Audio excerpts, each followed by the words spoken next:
Bueno, buenos días. Gracias por seguir en esta jornada.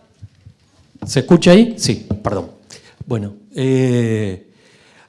vamos a arrancar rápidamente. Roberto, primero vos.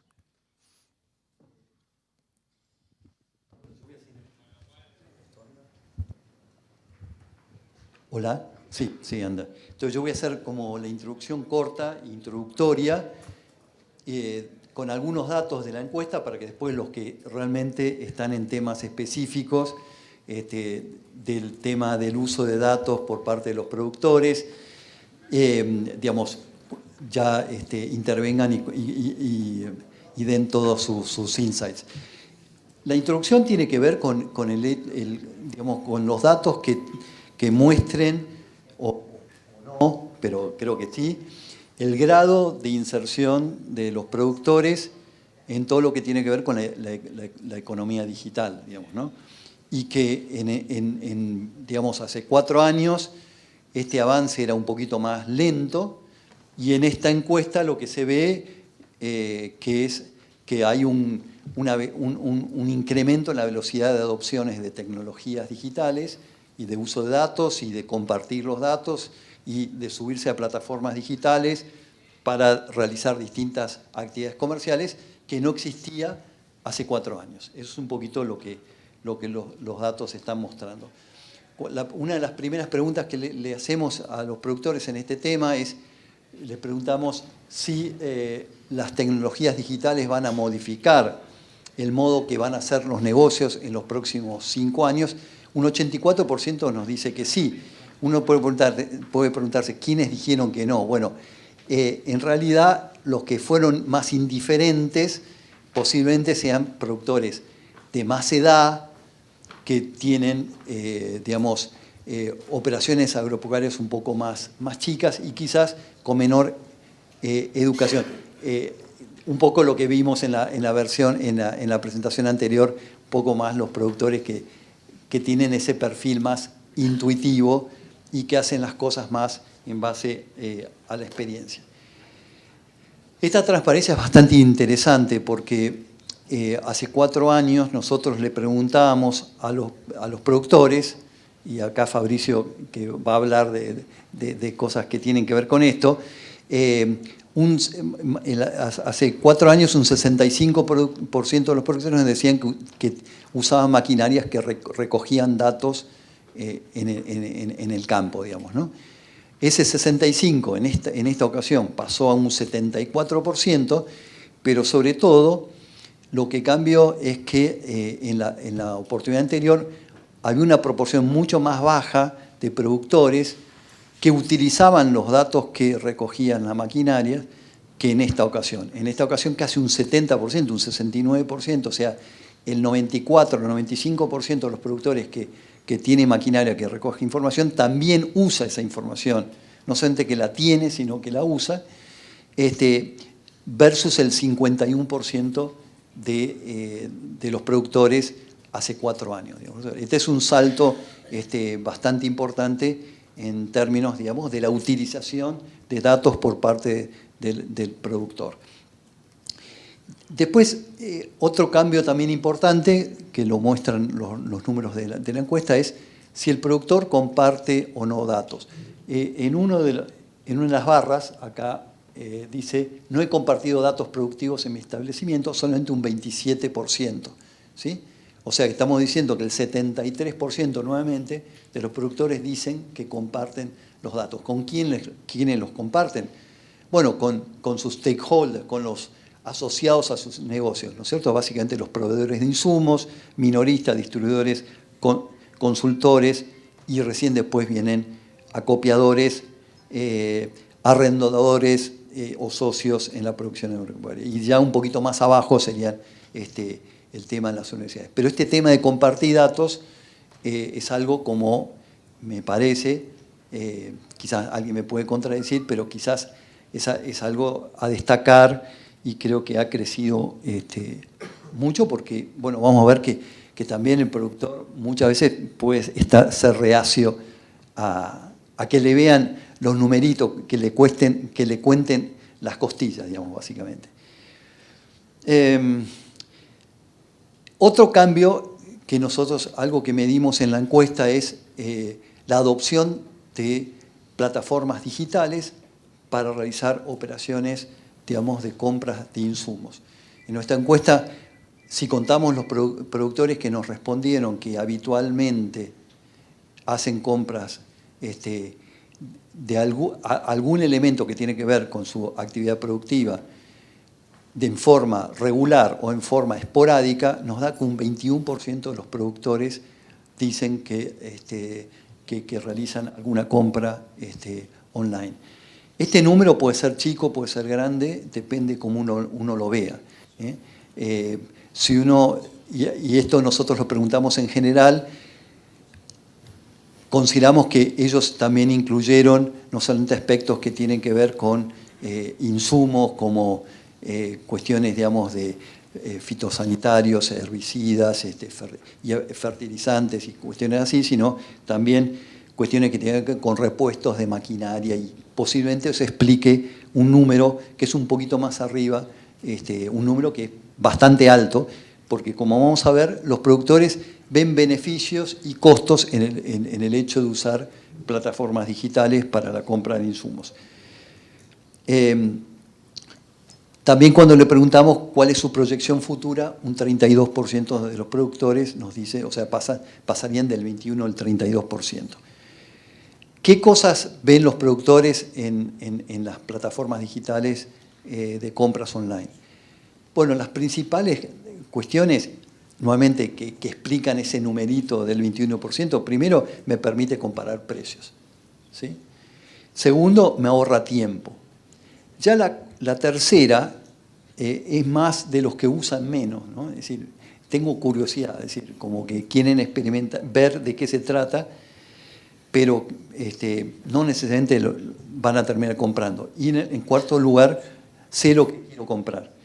No solamente hay beneficios, sino también hay costos de usar estas plataformas digitales, como que hay que encontrarle la vuelta para qué sirven, no es una cuestión de usar las plataformas digitales para cualquier cosa, y las preocupaciones mayores en estas compras que son de productos que son biológicos, uno tiene que ver con las preocupaciones de garantías, devoluciones, problemas de recepción, el tema de la coordinación de los servicios, y después, bueno, otras razones, que, por ejemplo, como que no puedo hablar con nadie de mi decisión, y temas relacionados con la calidad. O sea, no, es un tema como que entiendo que muchas empresas están invirtiendo mucha plata en esto, hay que realmente pegarle en el clavo para qué se va a usar estas plataformas y cuál es la propuesta de valor para el productor, porque si la propuesta realmente no es buena, no lo van a adoptar.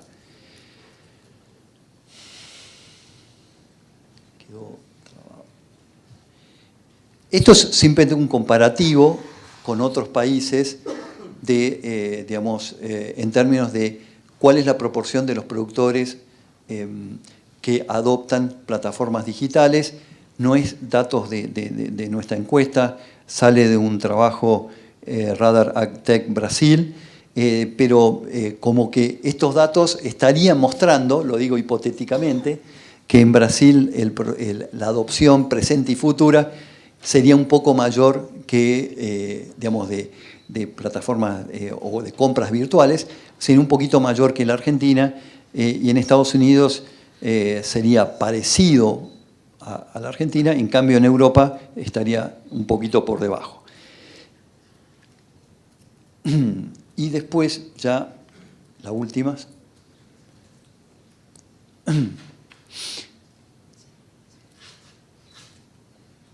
Quedó trabado.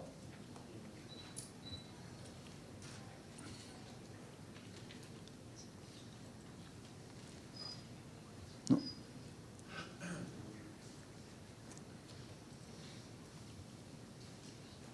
Entonces, si no voy cerrando. A ver, entonces, un poquito antes, Entonces, bueno, esta presentación introductoria a lo que, apunta es a analizar un poco o mostrar algunos datos vinculados con el avance de la digitalización en el agro, en términos de adopción de tecnologías digitales, en términos del uso y el compartir los datos por parte del productor y la utilización de plataformas digitales para hacer operaciones como compras de insumos, que en todos esos casos el avance o los cambios que estamos viendo en los números son muy importantes. Gracias, Roberto, muy amable. Gracias.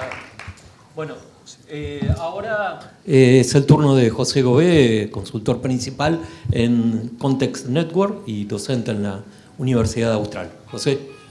Muchas gracias, Cristian. Muchas gracias, Carlos, Bernardo y Roberto, por invitarme a participar en este panel que me parece tan importante para el momento que vivimos, que es el panel de adopción de tecnología y digitalización de los productores, ¿no? Y la propuesta que me hicieron fue tratar de comparar lo que está pasando en Argentina con algunos de los otros lugares del mundo, fundamentalmente Estados Unidos y Brasil, que es donde trabajamos más con nuestros clientes, con nuestro socio Purdue de la Universidad Austral. Tuvimos este año también la primera diplomatura que duró casi 7-8 meses que compartimos acá con Fabricio en AgriFoodTech, con alumnos de varios países latinoamericanos. Así que la idea es comparar varias de estas tendencias en los distintos países, ¿no? Para eso, un marco en el cual me gustaría arrancar, que es cómo estamos poniendo esta tecnología dentro de lo que es nuestra producción y nuestro negocio de todos los días, ¿no? Y esto es, como digo siempre, a lo largo de la historia de la agricultura, ¿no? La tecnología es lo que ha subsanado y ha traído la solución a varios de los problemas, ¿no? Desde la época de la primera revolución agrícola con la entrada del tractor, luego con la revolución verde, luego con la biotecnología. Ahora muchos de los desafíos que estamos viendo de producción y de cómo vamos a satisfacer a esas 10.000 millones de personas, se están viendo que la solución va a ser la tecnología. Y eso, ¿por qué es importante? Porque, bueno, me está corriendo la... No. ¿Por qué es importante? Porque si antes, digamos, era producir más volumen a menor costo, lo que nos está pidiendo ahora esa demanda es producir más volumen a menor costo, pero con un cliente que está pidiendo distintas características, ¿no? Trazabilidad, sustentabilidad y una serie de atributos que antes desconocíamos, ¿no? Entonces, ¿esto qué hace? Nos hace entrar en una coyuntura muy complicada, ¿no? En la que tenemos que producir más con menor cantidad de recursos y con muchas más limitantes. Y esa demanda del consumidor, gran parte de las respuestas va a venir por esa adopción de tecnología, por esa adopción de digitalización, impulsada por una cantidad de inversiones que venimos siendo testigos durante los últimos 5 años, ¿no? Entonces, este cliente que demanda todas estas cosas, no es solo un cliente, como muchos dicen, millennial, centennial, que es una nueva generación, sino que ya continentes enteros, como podemos ver la nueva estrategia de la Unión Europea, Farm to Fork, para llegar a los objetivos de Green Deal, en el que nos ponen objetivos muy ambiciosos, ¿no? Como alcanzar una disminución de 50% del uso de agroquímicos para el 2030, 20% del uso de fertilizantes, llegar a 25% de hectáreas orgánicas, todas cosas que son muy complicadas de realizar y mantener la misma producción. Entonces, por eso es crucial la adopción de estas nuevas tecnologías que tienen una característica que no tuvieron las tecnologías que mencioné, ¿no? Al principio de la historia. ¿Cuáles son? 3 características que no se han visto en la historia hasta ahora. La primera es la velocidad con que se están dando, ¿no? Piensen que muchas de estas tecnologías, la biotecnología, bueno, ni que hablar la inclusión del tractor en el sistema productivo, tardaban 20, 30 años. El uso de estas tecnologías, no existía WhatsApp hace 6, 7 años, hoy es la herramienta más usada para el comercio online, se están dando a una velocidad que antes no se daba, ¿no? La cantidad de estas tecnologías, ¿no? Inteligencia artificial, Big Data, procesamiento en la nube, Internet de las cosas, no es solo una tecnología, como veíamos, biotecnología que actuaba en un segmento, sino que es una serie de tecnologías que se integran todas entre sí. Y esto hace que sea muy potente y que no sepamos en qué va a terminar. La otra característica es que se dan en todos los segmentos, ¿no? Estas tecnologías, como veíamos, el tractor estaba en la parte productiva, la biotecnología en lo que era la genética. Ahora estamos viendo que podemos usar inteligencia artificial y está dando vuelta lo que es el negocio de la genética, ¿no? Y que jugadores, como podemos ver los últimos 10 años, como Bioceres, compitan con las grandes empresas como GDM o empresas locales, hoy sean líderes en edición génica, ¿no? Gracias a métodos como CRISPR y a estas tecnologías, pero no se da solo en semillas, se da en producción, se da hasta la logística final de entrega de esos alimentos con optimización. Entonces eso hace que se dé en todos los segmentos y no en solo uno. Y todo esto interrelacionado. Bueno, dicho esto, vamos a hablar en este panel, digamos, de lo que se preguntó en la encuesta argentina, que fue más relacionado a lo que es las compras online y a las plataformas digitales, ¿no? De uso de optimización agrícola. 2 slides y después esta parte la va a tratar más Camila, ¿no? Del tema de inversiones, creo que muchos ya lo saben, pero todo esto impulsado por inversiones, ¿no? Que ya fueron de 30 billones, 35 billones en el 2021, en los últimos años, para este sector de entrada de nuevas tecnologías. Esto que hace, piensen ustedes que empresas como Bayer, como BASF, invierten 2 billones por año, 3 billones algunos en Research and Development. Piense que hay 30, 35 billones por año que van a ir a nuevos jugadores y que muchos de los productos que ustedes van a trabajar con en los próximos años van a venir de estos nuevos jugadores y no tanto de jugadores tradicionales, ¿no? Esto se va a empezar a cortar a finales de este año, seguramente los años que vienen, con esta suba de tasas que está viendo. Vemos que va a haber una restricción del capital de Venture Capital, pero va a seguir siendo algo bastante fuerte y que va a seguir impulsando la industria. ¿Por qué esto es importante? Porque gran parte de las empresas con las que ustedes interactúan, los que están mirando los celulares, Spotify, Airbnb, empezaron con Venture Capital, ¿no? Y esto se exponenció en los últimos 7 años, como ven ahí, ¿no? Estos son los famosos unicornios que facturan más de 1 billón y que gracias a esta industria del Venture Capital hoy son lo que son. Y por eso es importante, después Camila nos va a hablar un poco de eso, el por qué están entrando en nuestro sector y qué es lo que pueden llegar a ser. Yendo ya a lo que es la tendencia de comercialización online, ¿no? Estas 3 áreas, consumidor digitalizado, democratización y plataformización, son las que están impulsando el comercio online cada vez más en otras industrias y también en la nuestra. Cuando vamos a Argentina, ya tenemos, digamos, la población internetizada, digitalizada, 9 horas casi conectada a internet, 55 millones de celulares, todo el mundo está conectado todo el día y hoy, como vimos en lo que nos mostró Roberto, digamos, cualquiera de nuestros clientes es impensado que haga cualquier estrategia de marketing o comercial sin pasar por los canales digitales, ¿no? Como dio en esta última, ¿no? WhatsApp, ahora Instagram, todo lo que son llegadas online a través de las distintas herramientas es clave en cualquier estrategia digital. Lo mismo pasa en Brasil, 80-90% ya trabajando con WhatsApp en las cotizaciones de insumos, mucha necesidad de recursos humanos que hace mucha falta de gente que conozca, digamos, esa llegada digital que es totalmente distinta a la llegada personal que teníamos tradicionalmente con los clientes.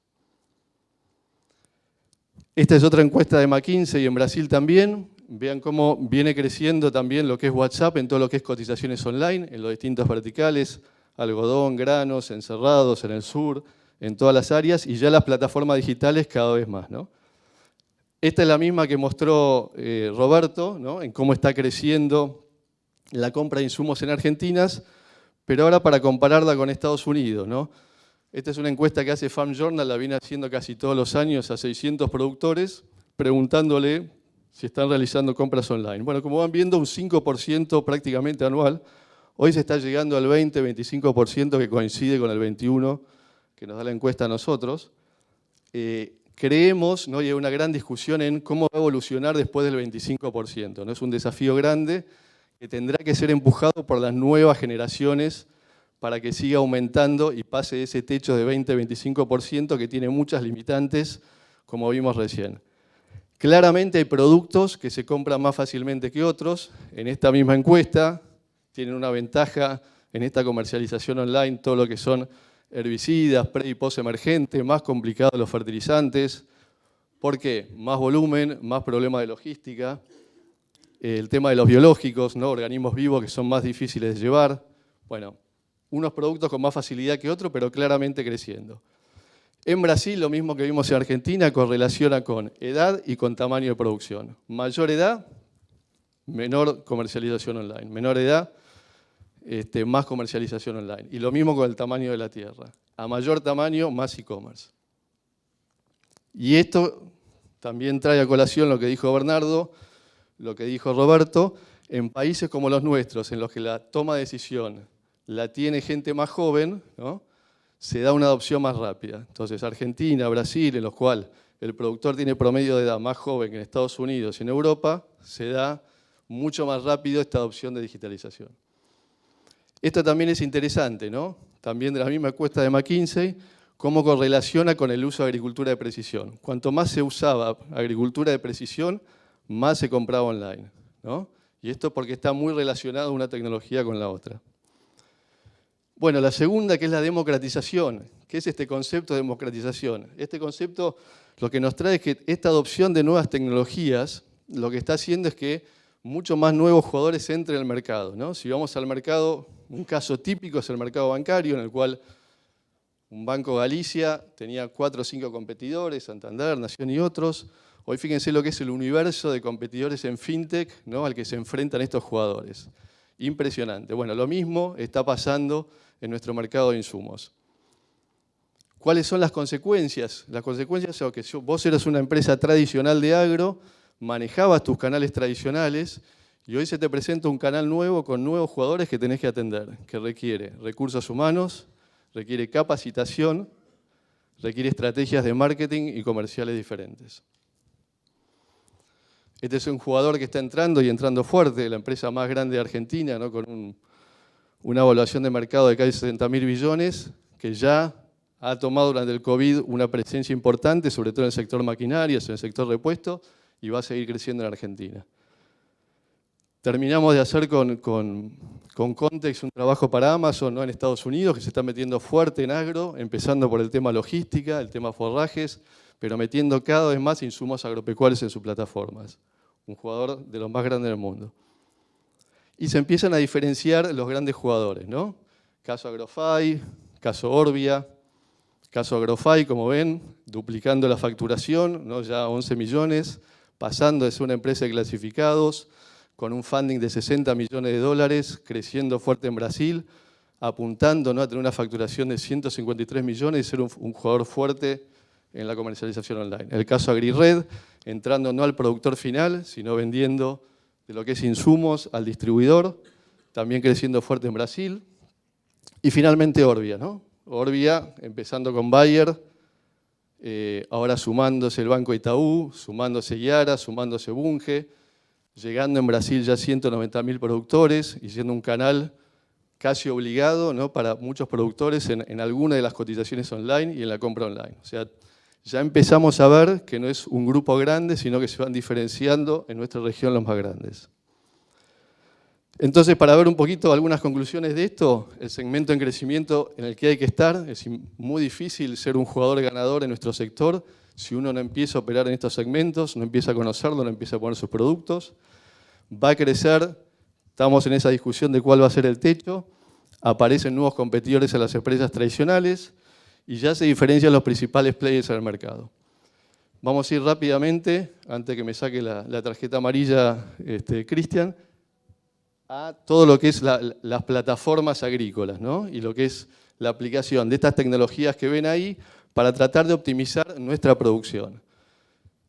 Este es un segmento, ¿no? Un vertical, en el cual muchas empresas han apostado muchísimo y siguen apostando, porque ven otras industrias y ven que estas tecnologías están ayudando a mejorar la toma de decisión que tradicionalmente tomamos como productores, ¿no? Cuándo sembrar, cuándo cosechar, qué producto aplicar.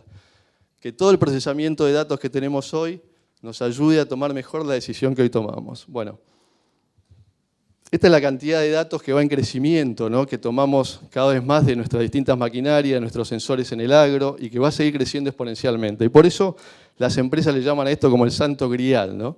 Esas herramientas o plataformas que en un principio nos hagan una descripción, que vayan evolucionando hacia un diagnóstico, que vayan evolucionando hacia predecir cuánto vamos a producir cuando le cargamos esos datos, y que termine diciéndonos, vos tenés que aplicar esta semilla, vos tenés que plantar en esta fecha, vos tenés que realizar esto. Bueno, hacia eso vamos, todavía no llegamos, pero hay mucha inversión en eso. Las preguntas que nos estamos haciendo en la industria, en la academia y como consultores es quiénes serán las líderes, si habrá espacio para muchas, ¿no? Y si es un modelo sustentable o monetizable. Vamos a volver a la encuesta y claramente el productor está trabajando mucho con los datos, ¿no? A través de estas plataformas y de todo lo que las maquinarias y otros instrumentos de Internet por las cosas que tiene en el campo le absorben de datos para aplicarle estas tecnologías. El productor ve que cada vez esto va a influir más en su negocio. En Estados Unidos, igual que Argentina, cada vez se comparte más esta información, ¿no? Lo que mostró Roberto se da en Estados Unidos, el uso de concepto CREA, ¿no? No solo la información de mi campo, sino que multiplico con la información de tu campo, de los campos de la región, cómo voy a mejorar las prácticas que estoy llevando en mi campo. Es muy potente cuando se le aplica la tecnología. Comparando un poco con Estados Unidos, nosotros, como saben, trabajamos mucho con la Universidad de Purdue y fíjense que ya un 75% está usando todo lo que es los datos, ¿no? de monitor de rendimiento, un 85% ya está digitalizando todo lo que son los mapas de suelo, un 90% la imagen digital satelital.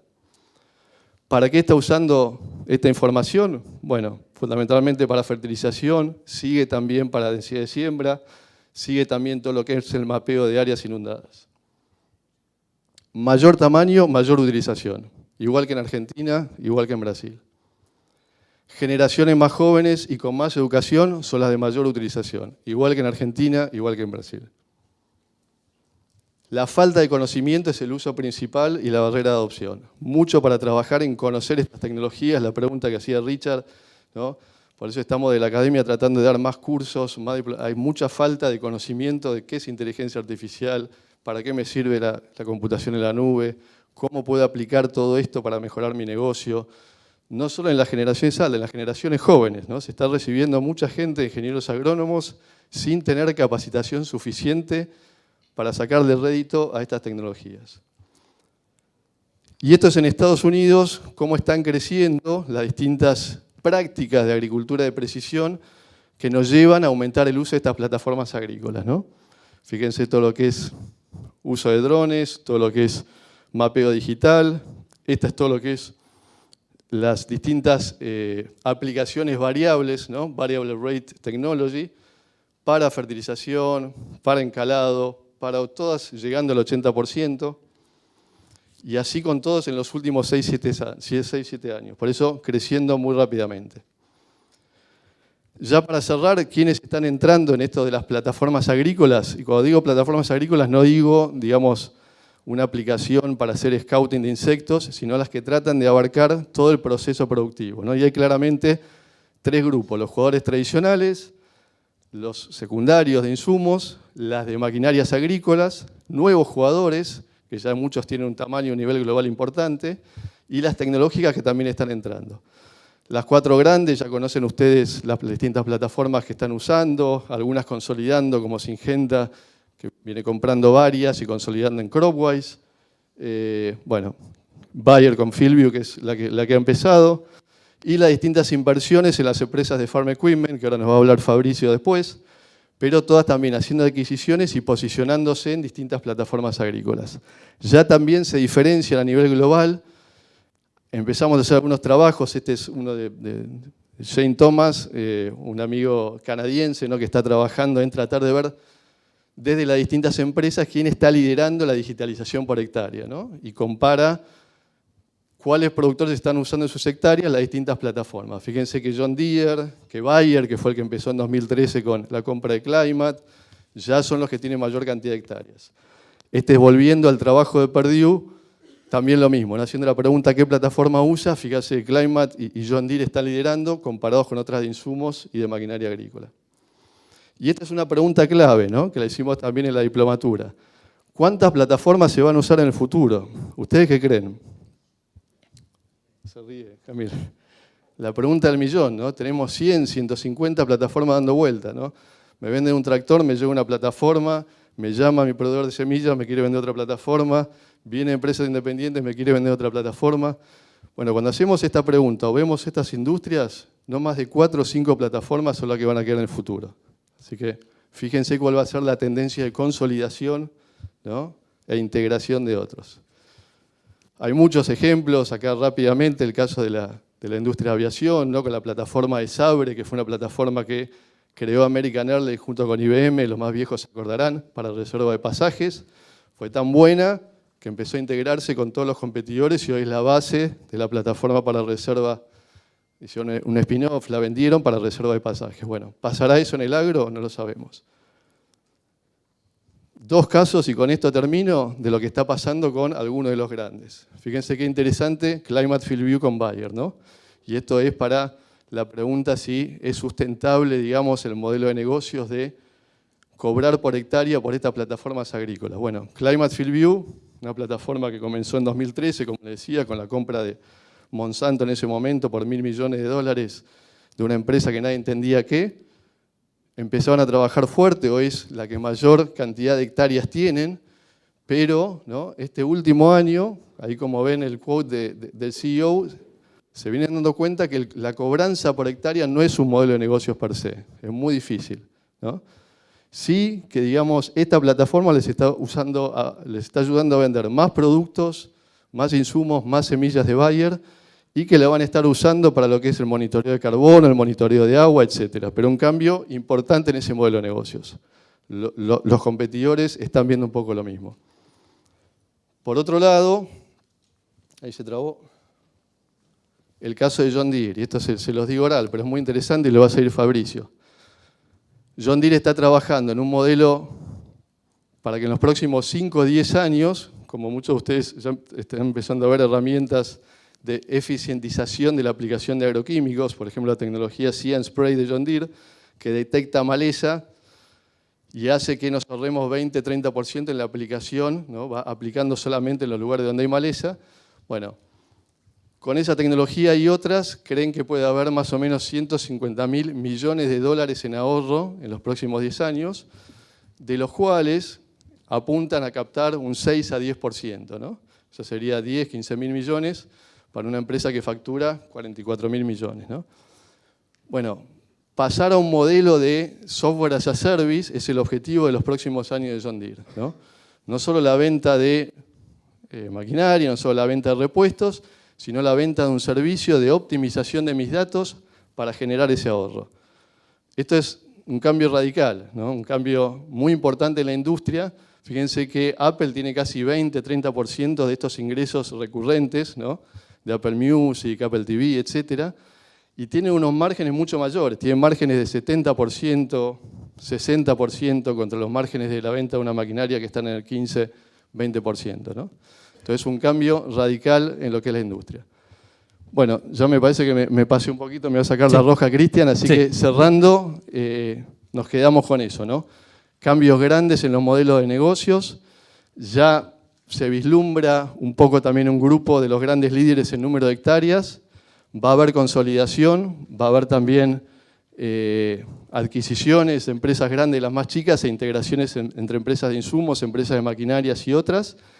Y en general, las tendencias que vimos en el EMPA se están dando también en Brasil y en Estados Unidos en forma bastante parecida. Muchas gracias.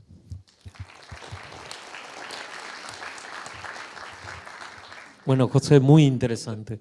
Muchas gracias. Bueno, Camila Petiñat, tu turno. Camila es socia de Yield Lab Latinoamérica. Camila. Gracias. Hola, ¿qué tal? Buenos días a todos. Mi nombre es Camila Petiñat, soy socia en Yield Lab Latam. La verdad que la presentación que hizo recién José está espectacular, la información que trajo y me dio el pie genial que necesitaba un poco para transmitirles nuestro mensaje, ¿no? Yo no traje hoy presentación, pero la verdad que el mensaje es, nada, es bastante sencillo en ese sentido.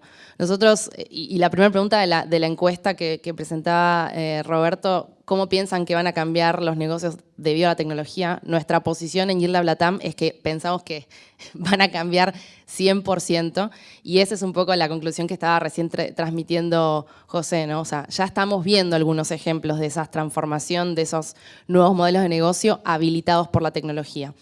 Y les cuento un poco de dónde venimos y por qué nosotros tenemos esta convicción tan fuerte. Nosotros somos un fondo de Venture Capital, invertimos en empresas que están desarrollando algún tipo de tecnología para solucionar algún problema de la cadena de valor. Y para nosotros lo importante no es la tecnología, sino efectivamente el modelo de negocio que habilita esa tecnología. Cubrimos toda la cadena de valor, desde lo que es producción primaria hasta consumidor final. Arrancamos en 2018 con un primer fondo, un fondo chiquito, $2,5 millones, un equipo también pequeño, y en 2018 la verdad es que el pool de oportunidades de inversión de lo que se llaman startups o empresas que tienen alta potencial de escalamiento, de escalabilidad, era bastante pequeño, ¿no? Nosotros trabajamos en toda la región, tenemos 4 oficinas ya, en Brasil, en Argentina, en Chile, en México, un equipo también distribuido a nivel regional, pero en aquel momento, en 2018, había 120 empresas que nosotros teníamos mapeadas en toda Latinoamérica, haciendo algún tipo, ¿no?, de innovación, desarrollando algún tipo de producto o servicio, solución basada en tecnología que esté atacando alguna problemática de la cadena de valor, ¿no?, del agro. Y bueno, por eso arrancamos con este fondito chiquitito, y lo interesante en ese momento es que, hoy, 5 años después, los modelos de negocio que veíamos en esa etapa, ¿no?, en esa primera etapa, también eran modelos de negocio bastante tempranos, ¿no? Era como que toda la industria, por todos lados, nos daba señales de que era un estado muy incipiente en cantidad de startups, en la profesionalización de los inversores. Estábamos como en lo que se denomina las etapas tempranas, donde tenés los primeros adoptantes tempranos, ¿no? Bueno, algunos productores agropecuarios que están empezando a invertir, que ya venían con esta intención de qué manera puedo participar de estas innovaciones que están pasando, están llegando estas plataformas, me vienen a vender, quieren que pruebe tecnología, ¿cómo hago?, ¿no? Y lo veíamos, como te digo, por todos lados, en la maduración de los ecosistemas. Ahí se empieza a gestar un poco el ecosistema de Rosario también. Y en los modelos de negocio, particularmente eran modelos de negocio muy transaccionales, donde básicamente el productor era el que pagaba por la tecnología, ¿no? Ahora, el gran aprendizaje en estos 5 años es que si no hay un driver, si no hay una propuesta de valor sólida para el productor, no hay adopción tecnológica. O mejor dicho, hay una adopción tecnológica que llega hasta el 25%, que son estos adoptantes tempranos, ¿no?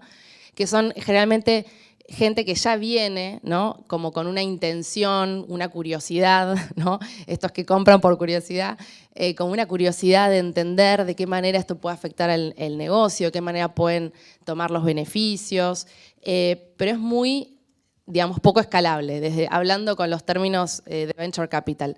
No es escalable, tiene un techo, ¿no? Si no hay una verdadera propuesta de valor, un verdadero, y la palabra clave acá, alineamiento de incentivos, no hay adopción escalable, no hay impacto de la tecnología. Y eso se está empezando a ver recién ahora, 5 años después. 5 años después estamos viendo verdadera maduración en los modelos de negocio. Verdadera maduración en la cantidad de startups disponibles, ¿no? Hoy tenemos un mapeo de más de 1.600 startups en toda Latinoamérica. Hay pool, ¿no? Hay un pool de oportunidades sobre las cuales elegir. Ya hay maduración a nivel de la profesionalización de los inversores. Ya no hay solo productores agropecuarios que están intentando ver cómo participan y qué hacen y cómo pueden aprender, sino ya hay empresas grandes, multinacionales, con sus propios fondos de Venture Capital, empresas medianas, familiares, locales, brasileras, argentinas, peruanas, mexicanas, empezando a participar del negocio. Ya hay una profesionalización de los ecosistemas, con uno de los principales ecosistemas de Latinoamérica siendo Rosario, luego Piracicaba. Entonces ha madurado muchísimo esta industria y eso hace que se empiezan a generar estas oportunidades de captura, de monetización de los datos. hay un volumen de datos tremendos que mostraba José recién en una de las diapositivas. Entonces, recién ahora se están empezando a generar estas oportunidades de monetización a partir de estos nuevos modelos de negocio. Y esto, una de las, para nosotros, de las cuestiones habilitantes es fundamentalmente lo que pasó hace 2 años, primero con la pandemia, ¿no? Con esta aceleración que se vio en la transformación digital. De repente, el mercado cambió, ¿no? El mercado cambió, por un lado, porque el productor tampoco pudo ir al campo, entonces entendió la importancia de tener herramientas alternativas a partir de imágenes satelitales o de la gestión de los recursos en forma remota o, en algunos casos, la utilización de maquinaria más inteligente. Entonces, por un lado pasó eso. Pero por otro lado también el contexto de pandemia puso en evidencia lo que ya se venía viendo, pero digamos como que nos lo puso acá enfrente y no podemos escapar, que es la crisis climática, ¿no? La crisis climática, la globalización en la que estamos metidos y los riesgos que tiene también esa globalización de cara a la cuestión más de sanidad, ¿no? Y entonces un montón de empresas, ya no productores agropecuarios, sino empresas alimenticias, las que están de cara al consumidor, se dieron cuenta que tenían que tomar una posición mucho más proactiva, ¿no? Porque si no el consumidor iba a dejar de elegirlos. Y todas esas empresas, o varias de esas empresas, empezaron a tomar compromisos globales, ¿no? Algunos por ahí lo han escuchado, de contaminación cero o net zero emissions, emisiones cero, digamos, abastecimiento de sus cadenas de aprovisionamiento de materias primas a partir de técnicas de agricultura regenerativa, mitigación del cambio climático en distintas medidas, traqueo de la huella hídrica, bueno, cantidad de cosas en torno a cómo las materias primas que utilizan son, de alguna manera, no están contaminando o están en línea con justamente ayudar a llegar a estos objetivos de mitigación y adaptación al cambio climático, ¿no? Entonces, eso cambió totalmente cómo traccionan los modelos en la cadena, fundamentalmente en la cadena de valor del agro, donde antes era solamente el productor, ¿no? El que por ahí tenía ganas de adoptar tecnología digital o que esos datos digitales podían darle algún tipo de mejora en la eficiencia o en la gestión, pero no había un verdadero valor de negocio. Nadie le pagaba más por ahorrar fitosanitarios, nadie le pagaba más por tener trazabilidad, no se quedaba fuera de ningún mercado por ninguna de esas cosas, ¿no? Ahora empezaron a aparecer todos esos drivers, ¿no? Y esos son los verdaderos drivers que traccionan la adopción de tecnología. Cuando la tecnología está 100% embebida en que vos puedas hacer tu negocio o quedarte afuera del negocio. Entonces hoy estamos viendo, y me gustaría ahí ya cerrar con 2 ejemplos. Nuestro tercer fondo es un fondo de $50 millones, que estamos también haciendo el deployment en toda la región. Invertimos en 2 empresas que son casualmente argentinas, pero ya con una trayectoria de escalamiento, por lo menos en Cono Sur y región andina, bastante consolidadas, que son UCropit y Quilimo. Y son 2 empresas que justamente son 2 empresas emblemáticas para nosotros porque el core del negocio no tiene que ver con una nueva tecnología, sino que tiene que ver con nuevos negocios habilitados por la tecnología. En el caso de Quilimo, básicamente lo vimos desde el principio. Nosotros invertimos en 2018 y en 2018 Quilimo era una herramienta de irrigación común y silvestre de lo que podías conseguir en prácticamente todo el mundo.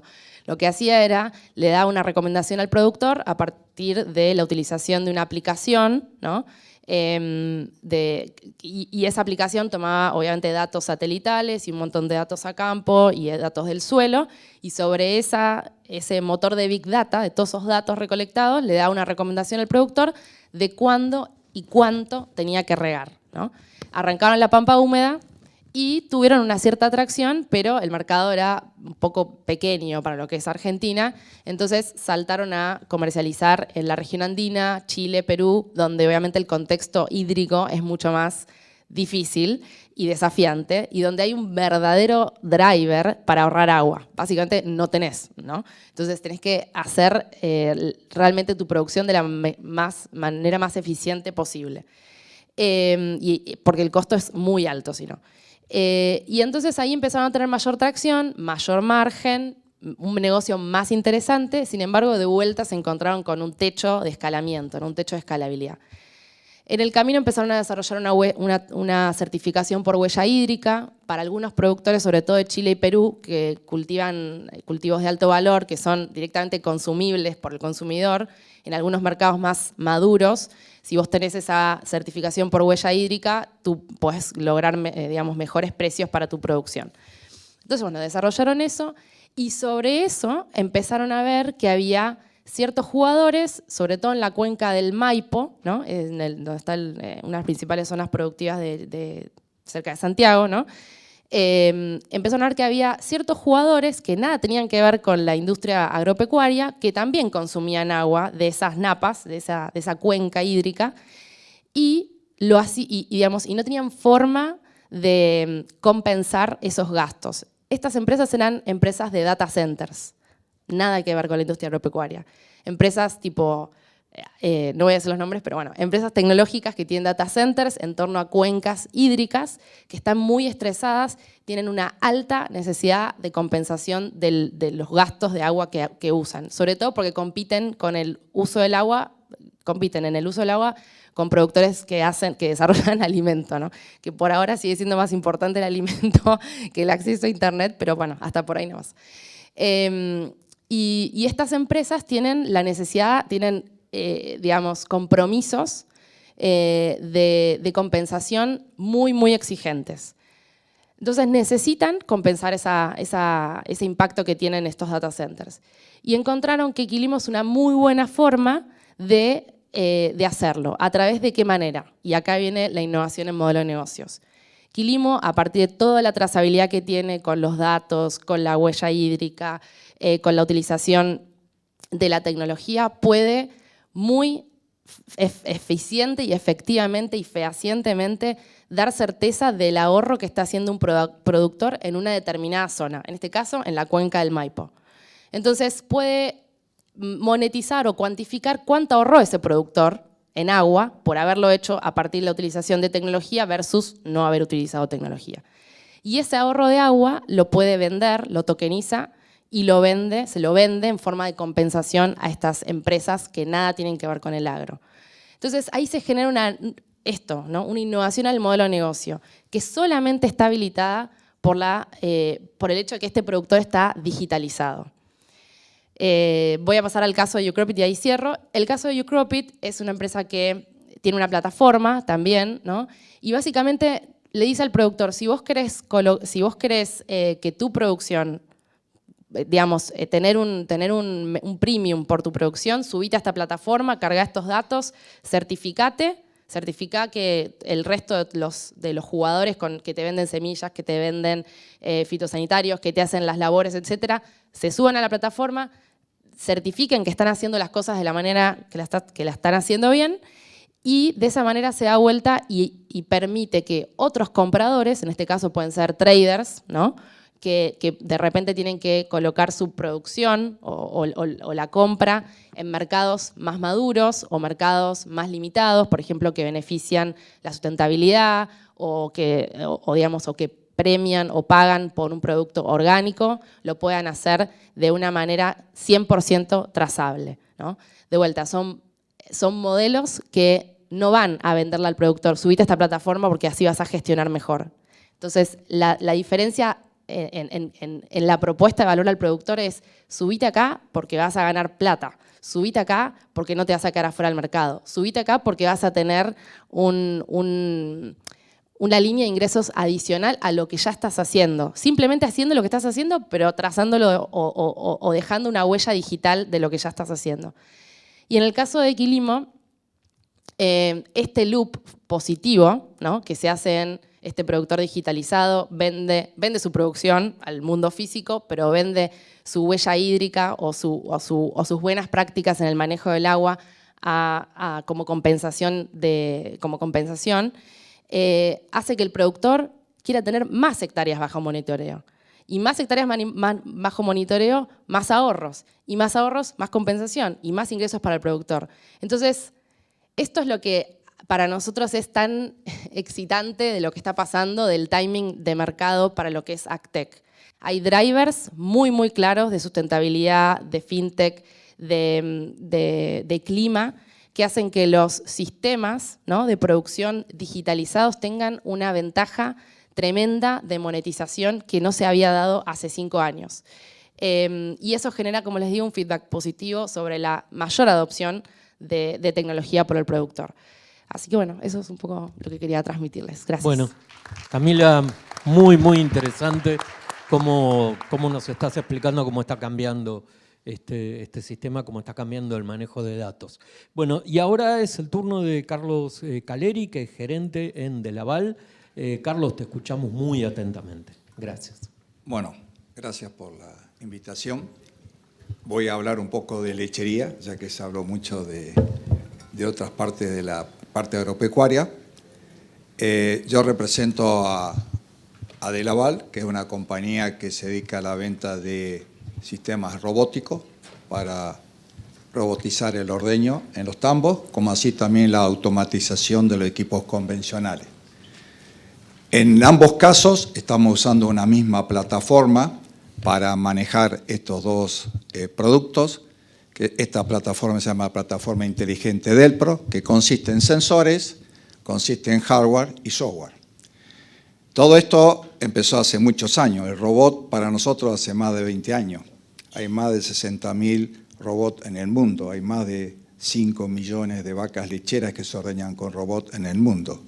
Hay países como Bélgica, Holanda, que se ordeñan más del 40-50% de las vacas lecheras con robots.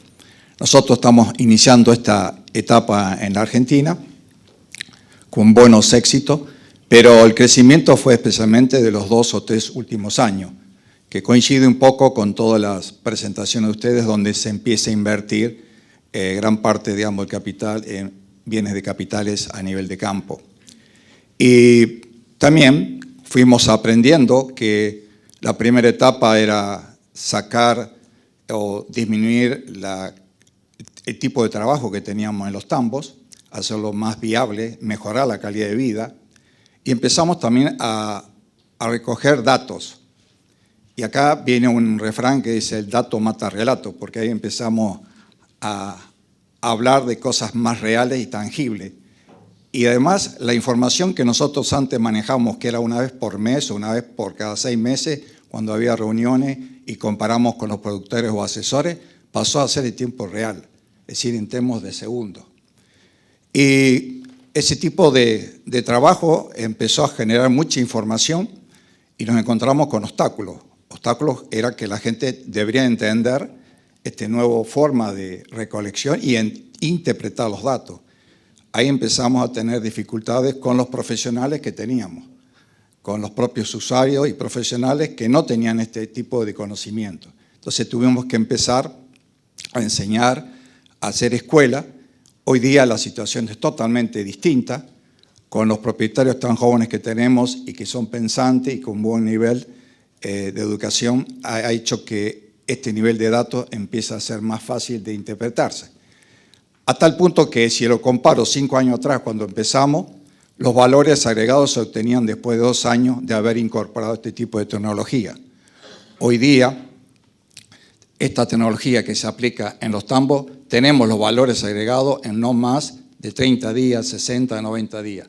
Cambió la respuesta en cuanto a tiempo, a inversión y beneficios que lográbamos con esto. A tal punto que, bueno, en la medida que se fue complicando por la cantidad de datos, tuvimos que desarrollar un nuevo centro de soporte a estos productores. Y ese centro fue transformándose y mutando de un centro de soporte a un centro de monitoreo. En pocas palabras, lo que estamos haciendo hoy es monitoreando todos los días a todos los tambos que estamos nosotros monitoreando que tienen nuestros productos. Son varios. Estamos monitoreando aproximadamente en la Argentina alrededor de 200.000 vacas totales. En ordeño serán aproximadamente 90.000, nada más en Argentina. Nuestro centro está monitoreando desde México hacia abajo. El centro lo tenemos desarrollado acá en la Argentina. Es su único tipo a nivel mundial, al menos en la compañía, en la forma en que lo estamos haciendo. Al principio éramos veterinarios e ingenieros agrónomos, nada más, pero tuvimos que cambiar enseguida porque era muy difícil con ese conocimiento llevar a cabo esta herramienta a su etapa de crecimiento.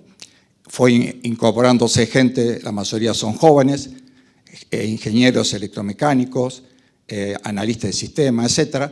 Y fuimos aprendiendo con los datos que nos estaban dando los equipos a nivel de cada uno de los tambos, a tal punto que hoy tenemos modelos a través del programa de logaritmo predictivo que podemos decir qué animales se van a enfermar en los próximos 3 o 4 días.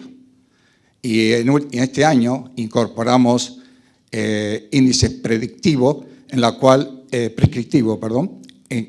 incorporamos inteligencia artificial, datos que van a la nube y estamos procesando a nivel mundial en Europa, que nos permite generar una nueva herramienta. Esta herramienta sirve para un diagnóstico de enfermedades de los animales con 60 días antes de anticipación. Es decir, que cada animal que va a parir después de la segunda lactancia, podemos predecir qué vaca se va a enfermar de cetosis, qué vaca se va a enfermar de retención de placenta, o fiebre de leche o displasia de mazo. Es único a nivel mundial. Pensar que hoy un productor tenga esta herramienta, es decir, que tal vaca se me puede enfermar y tener yo 60 días de ventana para poder hacer un tratamiento preventivo, es un cambio realmente grande. Y el cambio más grande, en términos prácticos, es que pasamos de manejar un tambo en forma grupal a manejar forma individual. Cada vaca para nosotros es hoy un tambo, es una unidad productiva. Hoy ya el productor que tiene esta tecnología con nosotros quiere saber qué vaca es eficiente o no, y si no es eficiente la retira. Es decir, como en la parte agrícola, que queremos ver cada metro cuadrado o hectárea, que es la que rinde más o menos, bueno, nos pasa lo mismo ahora con los animales. Por lo tanto, empieza a tener un valor importante en la toma de decisiones del día a día. Ahora bien, no solamente que estamos logrando, en términos prácticos, para que me entiendan, que las vacas se empiezan a comunicar con nosotros porque empezamos a monitorearla desde el momento en que nace hasta que el animal se retira del tambo. Contamos con todos esos sensores y hardware que nos permite recoger toda esa información. Imagínense que ahora es enorme la información. El poder que tiene hoy el productor es enorme para la toma de decisión. Ahora bien, no solamente termina acá nuestro sistema de soporte o digitalización, sino que también todo el hardware o equipos de ordeño que tenemos, robots o equipos de ordeño de línea media, rotativa, etcétera, empiezan a hablar con nosotros. ¿Por qué? Porque nos empiezan a indicar qué parte del equipo no funciona correctamente o qué parte del equipo puede o no generar problemas en los animales en el futuro. Nos estamos anticipando. Por esto estamos logrando valores agregados, como pueden ser mayor producción individual, cosa que no lo estamos viendo en ninguna parte del mundo, lograr producciones tan altas en líneas medias como es el sistema nuestro argentino. Producciones que están superando los 40 o 45 litros promedio por vaca. Son valores que se podrían conseguir en un sistema robótico. Yo estoy hablando de sistemas convencionales, equipos o obras civiles que hace 20 años que estaban o 30 años, que solamente automatizamos esa sala. Logrando estas producciones realmente es cosa de no creer. No solamente eso, sino que empezamos a aumentar la conversión de materia seca por litro de leche. En la Argentina estamos hablando aproximadamente más o menos 1 kilo de materia seca por litro de leche. Hoy estamos logrando 1.4 o 1.6 litros de leche por kilo de materia seca con el manejo de la información. Entonces, se está haciendo muy importante la lechería y hace que esto siga generando más inquietudes, mucho más preguntas y, por supuesto, salen nuevos programas de digitalización. En este año estamos lanzando 2 programas, que es uno de ellos es la análisis de la identificación de cada uno de los animales. Imagínense, estamos monitoreando estos 200.000 animales para estar seguros de que esas vacas se identifican correctamente. ¿Por qué la importancia de la identificación? Porque es la única forma de garantizar que los datos que entren al software sean de calidad. Si yo no tengo los equipos que no funcionan bien, no se identifican bien por todo el sistema electrónico, toda la información que se va a volcar a los software no va a funcionar. Así que eso nos está dando un respaldo fuerte, a tal punto que hay empresas lácteas que nos llamaron y desarrollamos un programa de trazabilidad. Ustedes saben que hay en la Argentina hay establecimientos que ya están produciendo leche tipo A2 y a veces hay tambos que todavía no tienen todo el rodeo completo desde el punto de vista genético con este tipo de raza y la empresa le está abonando un porcentaje más alto por litro de leche si hace trazabilidad. Y hasta ese momento no se conseguía. Nosotros conseguimos ordeñar las mismas vacas en diferentes grupos, pero en una misma instalación y darle la seguridad a la empresa lechera que no había mezclado de animales entre grupo y grupo para asegurar que esa leche realmente era de calidad y era de leche tipo A2. ¿Cómo lo logramos? Cada vez que termina el ordeño, todos los datos en forma automática se van a la nube, de la nube llegan a la oficina de la empresa láctea y de esa manera la empresa láctea toma la decisión de pagar o no ese extra por ese tipo de calidad de leche. Es decir que hay muchos ejemplos, ocuparía mucho tiempo, pero creo que estamos en buen camino, creo que hay muchas cosas por hacer, creo que la Argentina tiene recursos humanos para hacerlo, falta nomás un contexto político del país que nos ayude y condiciones climáticas para que esta situación, digamos, siga creciendo. Así que nada más que esto y gracias. Gracias, clarísimo, muchas gracias. Bueno, micrófono. Ahí. Gracias, Carlos. Muy, muy interesante. Bueno, ahora Fabricio Radicia, que es director comercial de John Deere Argentina, nos va a hablar sobre, bueno, el manejo de datos y cómo en una industria de maquinaria agrícola tan importante como John Deere están trabajando. Gracias, Cristian. Gracias a la Universidad Austral por la invitación. Un placer estar acá. Y nunca imaginé tanta similitud entre una cosechadora y una vaca. Nunca. Realmente, si lo que hablaste, Carlos, le sacamos la palabra vaca y ponemos cosechadora, no hablo. Prácticamente estamos en la misma página. Un poquito, todos saben que John Deere tiene 180 años de historia. Y si bien hace 20 que ingresamos en la agricultura digital, primero con los pilotos, hace 2 años nos subimos a la transformación digital para pasar de la agricultura tradicional a la agricultura digital. Esa transformación fue más interna, pero quería contárselos un poquito antes de entrar en lo que es el ecosistema conectado, porque es importante en el contexto de esa transformación, porque primero pasa por nosotros transformarnos para poder después agregar valor al cliente. ¿Qué hicimos? Prácticamente con 3 pilares. El primero era estar más cerca de los clientes para entender su sistema de producción. Hoy la compañía está articulada verticalmente, desde la fábrica hasta el productor, por sistema de producción. Un ejemplo, un sistema de producción es granos, otro es granos finos, otro es lechería, otro puede ser caña, algodón. Para estar más cerca, suprimimos 3 niveles dentro de la compañía. Quiere decir que hoy el CEO de la compañía está más cerca del productor que antes. Eso es el primero, estar más cerca del cliente y conocer su sistema de producción. El segundo es el paquete tecnológico, qué ofrecemos de tecnología a los clientes y cómo adoptamos esa tecnología en el uso de las máquinas y en la toma de decisiones. Y hay una forma de hacerlo aceleradamente, que fue inversiones, que nombró José. Hubo 2 grandes inversiones en estos últimos años, que una fue la adopción de la tecnología de Cian Spray, comprando la compañía Blue River, y la segunda fue la compañía Bear Flag, que nos dio la posibilidad de tener hoy el tractor autónomo producido en serie en Estados Unidos. Esas 2 compañías, además de traer la tecnología, trajeron talentos a la compañía que no teníamos. Entonces se creó debajo de un CTO, que se contrató también hace 2 años, toda una estructura para poder ir más rápido en los desarrollos tecnológicos. Y el tercero es el ciclo de vida del producto. ¿Cómo nos aseguramos de que ese producto durante su ciclo de vida, que es los años que el cliente lo tenga funcionando, esté siempre actualizado y funcionando en los porcentajes máximos de uptime.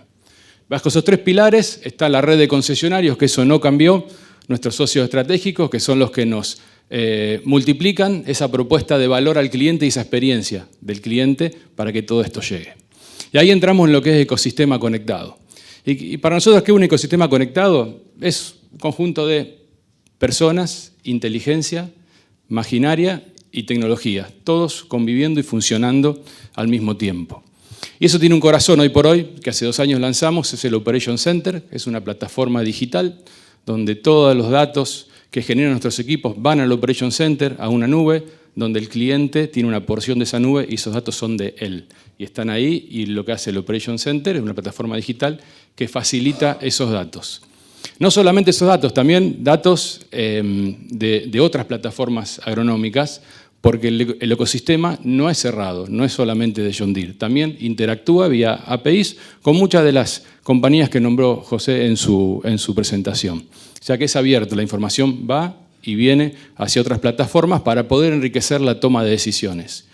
Y llegó un momento que nos pasó lo mismo a Carlos, estamos abrumados con los datos. Entonces, bueno, ¿qué hicimos? Creamos el Centro de Soluciones Conectadas en los concesionarios. Hoy tenemos 16 centros de soluciones conectadas con una cobertura a nivel nacional. Cada uno de ellos está en un concesionario y tienen un equipo multidisciplinario de personas trabajando en ese centro de soluciones conectadas, donde se incorporaron ingenieros agrónomos, se incorporaron ingenieros en sistemas, ingenieros mecánicos, técnicos y analistas de datos. Todos esos perfiles hoy están conviviendo en los concesionarios y también dentro de la compañía. Y este Centro de Soluciones Conectadas hoy tiene 2 principales propósitos. Uno es el monitoreo de los equipos. Esto están viendo ahí en la presentación, es como una sala de monitoreo donde los perfiles más técnicos del Centro de Soluciones Conectadas hoy están proactivamente monitoreando los equipos, detectando tal vez, anticipándose alguna falla que puede tener, poder enviar un técnico al campo con el repuesto antes de que la máquina pare, o si no, detectando alguna falla de configuración donde se le puede enviar al monitor de la máquina esa recomendación que el operador ve y puede adoptar y cambiar esa configuración de la máquina. Entonces, por ese lado lo llamamos soporte conectado. Y por el otro lado es el soporte agronómico que estamos dando, también desde la compañía, que es facilitar a los clientes a interpretar los datos, ordenarlos y transformarlos en información. Pero la decisión no la toma el Centro de Soluciones Conectadas. Ahí interactúa con el productor, con el contratista, con el ingeniero agrónomo de los productores, donde entre ellos hacen al final de la campaña o al inicio de la campaña un análisis de los datos, donde puede tener muchas aristas, siempre buscando mayor eficiencia, destrabar ese valor del cliente, que puede ser vía mayor rentabilidad o ahorro de insumos, pero siempre buscamos agregarle un valor y que justifique toda esa inversión que está haciendo, tanto en maquinaria, en tiempo y esas reuniones que tiene con nuestros equipos. Y tenemos ejemplos, y a veces los ejemplos más simples son más fáciles de explicar. Recuerdo una reunión con un cliente donde al final de la campaña, contratista con muchas cosechadoras, analizamos los datos y resulta que en la cosecha saben que es gran parte, comienza en verano, hace mucho calor. Entonces, cuando hacían los cambios de operador o las paradas para almorzar y demás, dejaban la máquina en marcha para que quede fresca con aire acondicionado. Bueno, eso se puede medir porque es el motor en ralentí, ¿no? Funcionando sin ningún tipo de operación. Bueno, ahí se detectaron por muchas máquinas varios miles de pesos de ahorro de dinero en combustible. Un ejemplo muy simple, análisis de los datos después de la campaña. Y como eso, bueno, hay ejemplos más complejos donde junto con los ingenieros agrónomos se pueden llegar a definir prescripciones, tanto de pulverización como de siembra variable, donde se mandan directamente a la máquina para que la ejecute perfectamente y queden grabados también esos datos para poder acumularse y tomar decisiones en campañas futuras. Y todo esto, la complejidad, y hablamos también durante toda la jornada, es la facilidad para poder acceder a esto. No es fácil. Y cada vez la educación, también hablamos hoy, los operadores que están arriba de equipos que valen varios miles de dólares, a lo mejor no tienen la educación adecuada. Entonces, dentro también de ese Centro de Soluciones Conectadas tenemos un instructor certificado del concesionario que tiene una carrera de estudio con la compañía. Tenemos una universidad de John Deere, en Granadero Baigorria tenemos un aula para dar cursos virtuales y también presenciales, donde esos técnicos de los concesionarios y empleados hacen la carrera y son certificados como instructores. Y esos son los que permanentemente están dictando cursos a nivel a los productores, a los operarios y a los ingenieros agrónomos, no solo de maquinaria, también sobre el Operation Center y cómo optimizar la utilización de esa herramienta. Y para finalizar, bueno, esto, como les decía, nuestra intención es poder ayudar al cliente a destrabar ese valor que sabemos que tiene la producción, tanto de rendimiento como de insumos. Así que no mucho más, solamente invitarlos a entrar a la página web de John Deere, van a ver la imagen que está arriba mío, ahí pueden recorrer el ecosistema con más datos y debajo van a encontrar 2 miniseries que producimos este año con 2 clientes en la provincia de Buenos Aires, donde son 2 familias que cuentan su historia de la transformación digital y cómo fueron adoptando y tomando estas herramientas. Son capítulos muy cortitos, muy instructivos y realmente vale la pena verlos. Los invito a que los vean en el canal de YouTube de John Deere o en la página web. Muchas gracias. Bueno, Fabricio, muchas gracias, muy amable, muy interesante. Estamos mal de tiempo. Todas las presentaciones fueron muy interesantes, quedan, la verdad que muchísimas preguntas. Me quedo con el optimismo de que esta transformación digital está teniendo en el agro, el optimismo en cuanto a las oportunidades que bueno, se presentan. Habitualmente escuchamos que cuando se incorpora tecnología puede haber una visión pesimista sobre las consecuencias que esto puede tener. En el agro no.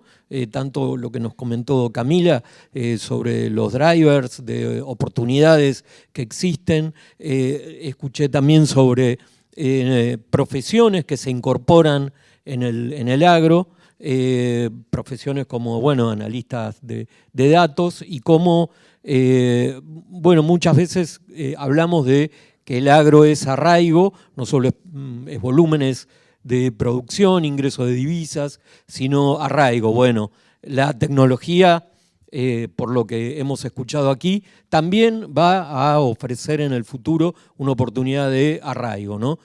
Así que este mensaje optimista es muy, muy, muy interesante. Lamentablemente nos quedamos sin tiempo para hacer preguntas. Les agradezco a todos, les pido un aplauso a ustedes, a los panelistas, y seguimos con el siguiente panel. Gracias.